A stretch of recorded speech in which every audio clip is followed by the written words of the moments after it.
Hello students, कैसे हैं आप सब। आई होप कि आप सब बहुत ही अच्छे होंगे। स्टूडेंट्स, आप लोगों को पिछले क्लास में मैंने कुछ चैप्टर्स पढ़ाए जो क्लास 8 से रिलेटेड थे। आज यहाँ पर जो मैं चैप्टर पढ़ाने जा रही हूँ वो बच्चों को बहुत ज्यादा डिफिकल्ट लगता है। बच्चे उसे समझने में बहुत उन्हें दिक्कतों का सामना पड़ता है, काफी कंफ्यूज रहते हैं। तो बच्चों चलिए, आज मैं आप लोगों को जो टॉपिक स्टार्ट करने जा रही हूँ वह क्लास 8 से रिलेटेड होगा और उसको हम लोग आगे भी पढ़ेंगे क्लास 9th और 10th के लिए भी, है ना। तो एक टॉपिक में आपका क्लास 8, 9th और 10th का जो सिलेबस है वह कंप्लीट हो जाएगा। तो जो टॉपिक है उसका नाम है कोशिका यानी सेल, है ना। Important topic. आप लोग हमेशा इसमें क्या करते होंगे, काफी अधिक कंफ्यूज करते होंगे कि हमें क्या करना है, कोशिका इतना भारी है, ये है, लेकिन ऐसा कुछ भी नहीं है। सिर्फ एक बार इसको ध्यान से समझ लीजिए तो यह बिल्कुल ही आसान सा चैप्टर है और जो आपको 10th क्लास तक में क्या होगा आगे भी पढ़ना है और इसको आप बहुत ही इजीली समझ सकते हैं। बच्चों, कोशिका है तो बहुत ही छोटी सी इकाई, लेकिन इसका जो रोल है एक ह्यूमन बॉडी में या फिर इस संसार को बनाने में, तो यूं कह लीजिए कि ये जो पूरा संसार बना हुआ है ना, इसी कोशिका के कारण ही बना हुआ है तो बिल्कुल ये इतनी छोटी सी कि इसको आप अपनी खुली आंखों से भी नहीं देख सकते हैं, है ना। हमें माइक्रोस्कोप की जरूरत होती है, सूक्ष्मदर्शी की जरूरत होती है इसको देखने के लिए, लेकिन फिर भी इसका रोल जो है इतना वाइटल है, इतना बड़ा रोल ये प्ले करता है हमारे जीवन में कि इसके बिना इस ब्रह्मांड की, इस पृथ्वी की, हम मानवों की, जंतुओं की, पेड़ पौधों की, किसी की भी कल्पना करना जो है वह समझिए कि बिल्कुल ही बेमानी है। हम किसी की कल्पना ही नहीं कर सकते हैं इस कोशिका के बिना। तो चलिए हम लोग स्टार्ट करते हैं यह कोशिका, लेकिन उससे पहले आपको क्या करना है, आपको चैनल को जरूर सब्सक्राइब कर लेना है ताकि आप क्या कर सकें, आगे के जो वीडियोस हैं उसे आप देख सकें, समझ सकें। चलिए सबसे पहले चैनल को सब्सक्राइब कीजिए और लाइक, शेयर और कमेंट भी जरूर करके बताएं कि आपको वीडियो कैसा लगा। चलिए स्टार्ट करते हैं हम लोग अपना टॉपिक जिसका नाम है कोशिका यानी कि सेल। तो बच्चों, यह जो कोशिका है ये क्या होती है? तो कोशिका सजीवों की मूलभूत संरचनात्मक एवं क्रियात्मक इकाई है, या फिर cell is the basic structural and functional unit of life. यह तो इसकी परिभाषा है, यह आप लोग को बुक्स में भी मिल जाती होंगी या आप लोग क्लास में भी पढ़ते हैं, हर जगह इसको आप लोग पढ़ते हैं कि कोशिका क्या है, मानवों की या सजीवों की या जो भी है प्राणी है उनकी मूलभूत संरचनात्मक और क्रियात्मक इकाई है। इस कोशिका को हम लोग सेल भी कहते हैं। और इस सेल का क्या मतलब होता है, तो यह जो सेल है इसको डिराइव किया गया एक लैटिन वर्ड, है ना। ये एक लैटिन वर्ड है सेलुला, जिसका मतलब होता है कोठरी। कोठरी होता है ना, छोटा सा कमरा, चौकोर कमरा, उसको हम लोग कोठरी कहते हैं। उसको लैटिन भाषा में सेलुला कहा जाता है। तो वहीं से सेल शब्द की उत्पत्ति हुई है। अब बच्चों, यहाँ आप लोग देख रहे हैं कि कोशिका सजीवों की मूलभूत संरचनात्मक एवं क्रियात्मक इकाई है या फिर स्ट्रक्चरल एंड फंक्शनल यूनिट है। तो कई बार आपके दिमाग में आता होगा कि यह स्ट्रक्चरल और जो फंक्शनल यूनिट है इसका क्या तात्पर्य है। तो इसको हम लोग आगे इसी वीडियो में समझेंगे कि स्ट्रक्चरल और फंक्शनल यूनिट का अर्थ क्या होता है। लेकिन उससे पहले सर्वप्रथम हम थोड़ा सा सेल के बारे में और परिचय जान लेते हैं कि सेल को कैसे खोजा गया, है ना। तो बच्चों, यहाँ पर आपने देखा कि जब रॉबर्ट हुक, एक कौन थे, रॉबर्ट हुक एक अंग्रेज वैज्ञानिक थे, है ना। एक अंग्रेज वैज्ञानिक थे। इन्होंने क्या किया, कॉर्क, एक पेड़ आता है ना, उसकी जो छाल होती है, छीलन होती है, इसको उन्होंने क्या किया, 1665 ईस्वी में इन्होंने देखा। तो हैंड लेंस एक आता है ना, हैंड लेंस, तरह की इसकी संरचना रहती है, कुछ इस तरह की इसकी संरचना होती है हैंड लेंस की। तो रॉबर्ट हुक ने हैंड लेंस से कॉर्क पेड़ का जो छीलन था उसे देखा और उन्होंने समझा कि ये कैसी आकृति होती है इसकी, चलो इसको देखा जाए। उत्सुकतावश उन्होंने देखा, क्योंकि उस समय में क्या था कि हैंड लेंस का प्रयोग किस लिए किया जाता था, किसी भी वस्तु को बड़ा करके देखने के लिए किया जाता था, लेटर्स को बड़ा करके देखने के लिए किया जाता था। तो इसको जो है साइंटिफिक टर्म में यूज किया जाता था, वैज्ञानिक रिसर्चों के लिए उसको इस्तेमाल किया जाता था। तो जब रॉबर्ट हुक ने इस कॉर्क पेड़ की छीलन को लेंस से देखा तो वो बहुत ही अचंभित रह गए। उन्हें कुछ अलग ही तरह की जो थी आकृति देखने को मिली, जो कुछ इस तरह से मिलती जुलती थी, है ना। इसमें कैसा था, कई तरह की चौकोर चौकोर आकृतियां जो थी वह सजी हुई थी, बिल्कुल जैसे कि कई कोठरियां एक बिल्डिंग में, कई रूम्स जो है एक बिल्डिंग में सजे होते हैं। यहाँ दिख रहा है ना आपको, ये है। लेकिन ये क्या था, यह मृत कोशिका थी। जो रॉबर्ट हुक ने देखा वह क्या थी, मृत कोशिका थी। और यह क्या थी, यह अलग अलग थी, इसलिए उन्हें कोठरियों के जैसा दिख रहा था। तो उन्होंने क्या किया, इसका नाम जो है क्या डाल दिया, सेल डाल दिया। तो बच्चों इसके बाद जो है एक दूसरे वैज्ञानिक आए जिनका नाम था ल्यूवेन हॉक। ल्यूवेन हॉक ने क्या किया कि आगे जाकर के इसके बारे में विस्तार से बताया। बच्चों यहाँ ल्यूवेन हॉक जो कि एक डच वैज्ञानिक थे, उन्होंने माइक्रोस्कोप सूक्ष्मदर्शी की सहायता से, अब हम लोग आ गए माइक्रोस्कोप पे, तो 1674 ईस्वी में जो माइक्रोस्कोप था, जो सिंपल माइक्रोस्कोप था, उसकी सहायता से ल्यूवेन हॉक ने जीवाणु को देखा और उन्होंने जाना कि जो सेल्स होते हैं वह क्या करते हैं, एक ही जगह स्थिर नहीं रहते हैं, बल्कि वो क्या करते रहते हैं, एक जगह से दूसरी जगह मूवमेंट भी करते रहते हैं, हिलते डुलते भी रहते हैं, उनका आकार भी बढ़ता छोटा रहता है। तो ये किसने देखा, ल्यूवेन हॉक जो डच वैज्ञानिक थे, उन्होंने माइक्रोस्कोप सूक्ष्मदर्शी की सहायता से कब देखा, 1674 ईस्वी में। किसे देखा, तो बैक्टीरिया को देखा और उसके बारे में उन्होंने बताया। बच्चों आगे हम पढ़ते हैं कि 1839 ईस्वी में पुरकिंजे नाम के वैज्ञानिक ने प्रोटोप्लाज्म की खोज की, जिसे आप लोग जीव द्रव्य भी कहते हैं ना, क्या कहते हैं, जीव द्रव्य कहते हैं। जो कैसा होता है, अर्ध तरल पदार्थ होता है, अर्ध तरल पदार्थ होता है जिसमें क्या होते हैं, सभी जो सेल ऑर्गेनेल्स पाए जाते हैं ना, कोशिकांग जिसमें पाए जाते हैं, वह प्रोटोप्लाज्म होता है। तो 1839 में 1839 ईस्वी में पुरकिंजे ने प्रोटोप्लाज्म की खोज की। उन्होंने बताया कि जो कोशिका होते हैं ना, उनके शरीर के भीतर एक आवरण से घिरा हुआ एक अर्ध तरलीय पदार्थ पाया जाता है, जिसके अंदर ही सभी ऑर्गेनल्स होते हैं।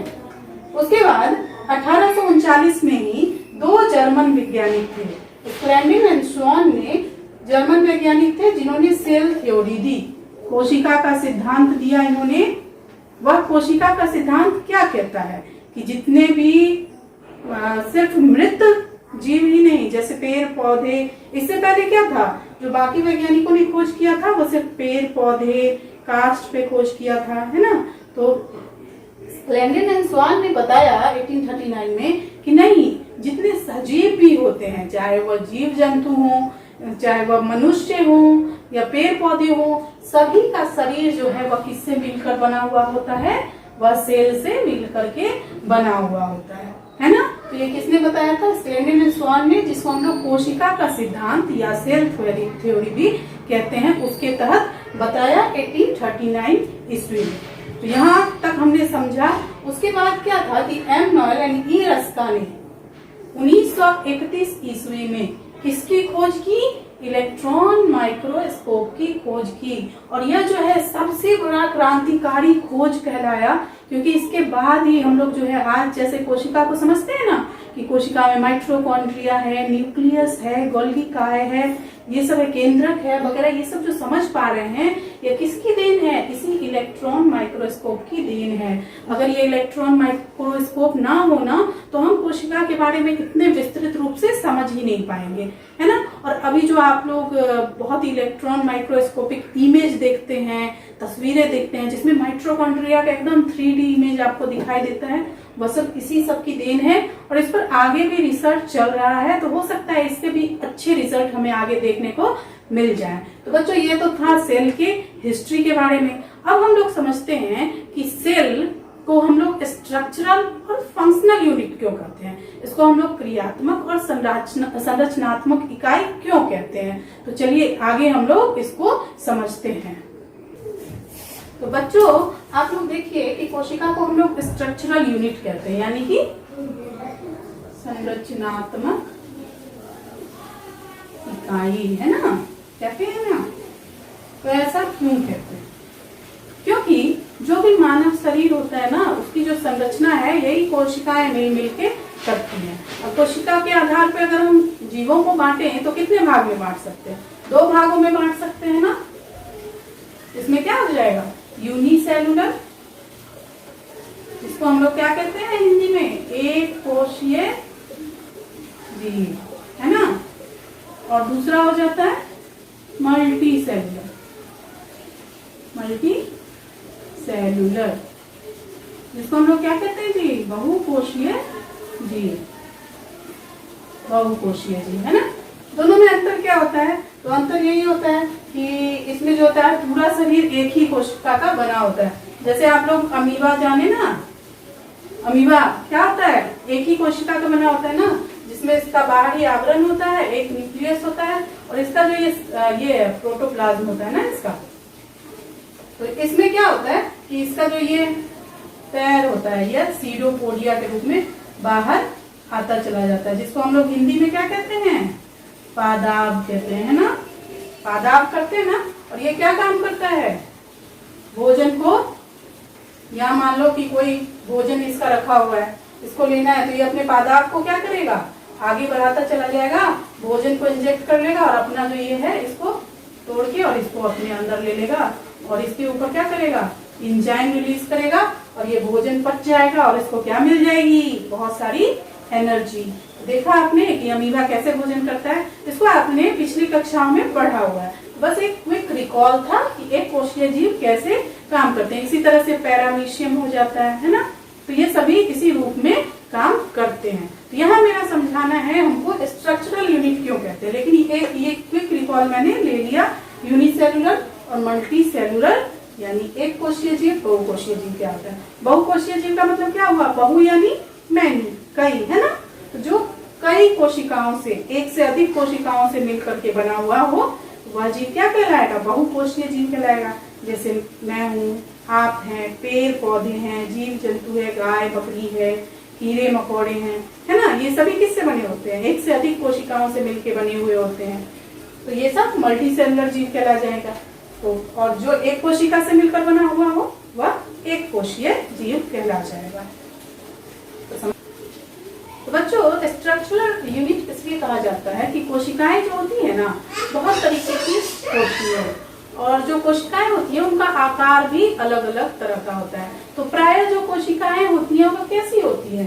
प्राय कुछ कोशिकाएं गोल होंगी, है ना, कुछ चपटी होंगी, कुछ आयताकार होंगी, आयताकार, कुछ क्या होंगी? लंबी होंगी, रिबन के रूप में, है ना।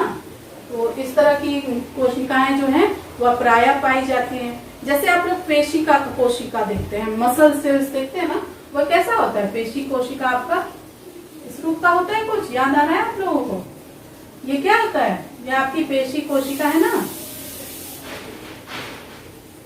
ये कैसी होती है? लंबी होती है और दोनों कोनों पे नुकीली होती है। और इसके बाद आप लोग वसा कोशिका देख लेते हैं जो बिल्कुल गोल होती है, बीच में केंद्रक होता है। इसी तरह की वसा कोशिका होती है आपकी, जो फैट की कोशिका होती है, इसी तरह की होती है ना। कुछ देख लेते हैं जाली नुमा कोशिका, किसमें होती है जी? बताओ। आपकी जो तंतु कोशिका होती है वो जालीनुमा कोशिका होती है ना, ये किसकी कोशिका है? तंतु कोशिका पाई जाती है। ये हो गया। अब देख रहे हो सभी कोशिका की आकार अलग होती है। इसके बाद भी बहुत अलग अलग होता है। जैसे प्याज की जो छिलका होता है उसके बीच की कोशिका कुछ इस तरह की होती है ना, कुछ इस तरह की होती है। तो बहुत ही अलग अलग तरीके की कोशिकाएं पाई जाती है। तो यहाँ आप लोगों ने देखा कुछ उदाहरण के स्वरूप मैंने बताया आपको कि कोशिका है तो वो इस तरह की होगी, लंबी नुकीली। वसा कोशिका है तो गोल होगी, जालीनुमा संरचना होगी तंतु कोशिका में। फिर इस तरह की संरचना होगी किसमें? प्याज की झिल्ली में, मतलब प्याज का जो परत होता है ना, प्याज का परत, उसमें इस तरह की संरचना हो जाती है। अब कुछ कोशिकाएं ऐसी भी होती हैं जिसकी जो आकृति होती है ना वो फिक्स नहीं होती। बता सकते हैं आप लोग कौन सी ऐसी कोशिका है जो निश्चित आकार बदलती रहती है? तो जो आकार में परिवर्तन करेगा वो क्या हो जाएगा? WBC, जो आपकी श्वेत रक्त कोशिका होती है ना, श्वेत रक्त कोशिका, वह इसका क्या होता है? आकार में लगातार परिवर्तन होते रहता है, इसका कोई निश्चित आकार नहीं होता है। इसके बाद आपका अमीबा हो गया, है ना, अमीबा। यह अमीबा भी क्या करता है? अपने आकार में जो है निश्चित परिवर्तन करते ही रहता है। जहां इसको भोजन मिलेगा वहां से अपना पादाप जो है वो निकाल लेगा और फिर क्या करेगा कि अपना आकार इसका चेंज होगा। समझ में आया आप? तो बच्चों यहाँ पे हमने समझा कि प्रत्येक कोशिका का जो आकार है वह क्या होता है, उसका जैसा वर्क होता है ना उसके अनुसार हो जाता है। आपने देखा कि तंत्रिका कोशिका को बहुत सारे सिग्नल्स लेने होते हैं ना, दिमाग से उसको सूचनाएं संग्रहित करनी होती है, वह जालीनुमा संरचना बना लेती है। अमीबा को क्या होता है? जहां भोजन चाहिए होता है वहीं वो अपने पांव पसार लेता है, तो इसलिए उसकी संरचना भी अलग अलग बदलती रहती है। WBC का भी काम यही होता है, जहाँ सेल डैमेज है तो वहां उसको जो है वह ठीक करना होता है, तो उसकी कोशिका वैसी ही हो जाती है। अब बच्चों हम आ जाते हैं कि फंक्शनल यूनिट क्या होता है। ये तो स्ट्रक्चरल यूनिट आपने समझ लिया। अब है कि फंक्शनल यूनिट क्यों कहते हैं इसको, हम लोग क्रियात्मक इकाई क्यों कहते हैं। तो अभी हमने समझा कि वैसा ही आकार होगा जैसा उसका काम होगा। तो अब काम क्या होता है कोशिकाओं का? तो जितनी भी कोशिका होती है ना शरीर में बच्चों, सबका कुछ ना कुछ नियमित काम ही होता है, और उसी काम के आधार पर जो है उस कोशिका का क्या बनता है? एक समूह बनता है ना। तो मान लीजिए कि यहाँ पर जो है बहुत सारी कोशिकाएं जो है वो जुट गई हैं और ये सभी जो है एक समान ही काम करती हैं। तो एक समान काम करने वाली कोशिकाओं को हम क्या करेंगे? ये मान लीजिए एक कोशिका है, एक सेल है ना। अब जब यहाँ पे सेम सेल्स मिल जाएंगे, एक समान कोशिका मिल जाएंगी, तो ये सेम सेल्स का जो समूह है वह क्या कहलाएगा? वह आपका उत्तक कहलाएगा, जिसको कि आप लोग टिश्यू भी कहते हैं ना, टिश्यू भी कहते हैं। तो आपने देखा कि जब सेम गुण वाला, सेम काम करने वाली कोशिकाएं मिल जाती हैं वह उत्तक कहलाती है, यानी कि टिश्यू कहलाती है। अब जब बहुत सारे टिश्यूज मिल जाएंगे, बहुत सारे टिश्यूज मिल जाएंगे, वो क्या करेंगे? एक किसका निर्माण करेंगे? एक ऑर्गन का निर्माण करेंगे, यानी कि अंग का निर्माण करेंगे, है ना। इसका निर्माण करेंगे, अंग का निर्माण करेंगे। और जब बहुत सारे अंग मिल जाएंगे वह किसका निर्माण करते हैं? एक अंग तंत्र, यानी कि ऑर्गन सिस्टम का निर्माण करते हैं। और जब बहुत सारे ऑर्गन सिस्टम मिल जाएंगे तो किसका निर्माण करते हैं? एक बॉडी का निर्माण करते हैं। तो बच्चों इसको एक बार आप लोग फिर से समझिए कि जब एक कोशिका, समान कार्य करने वाली कोशिका का समूह मिलता है तो वो क्या बनता है? उत्तक बनाता है, इसको हम लोग टिश्यू कहते हैं। और जब बहुत सारे उत्तक मिलेंगे वह एक अंग का निर्माण करते हैं, और जो अंग होते हैं उनका क्या होता है? स्पेसिफिक वर्क होता है ना। जैसे लीवर हो गया आपका, यकृत हो गया लीवर, या फिर आपका क्या हो गया? स्टोमक हो गया, आपका पैनक्रियाज हो गया, गॉल ब्लैडर हो गया। तो सबका कुछ ना कुछ स्पेसिफिक काम होता है ना। और जब ये सभी बहुत सारे ऑर्गन मिलते हैं ना तो क्या करते हैं, एक ऑर्गन सिस्टम का निर्माण करते हैं।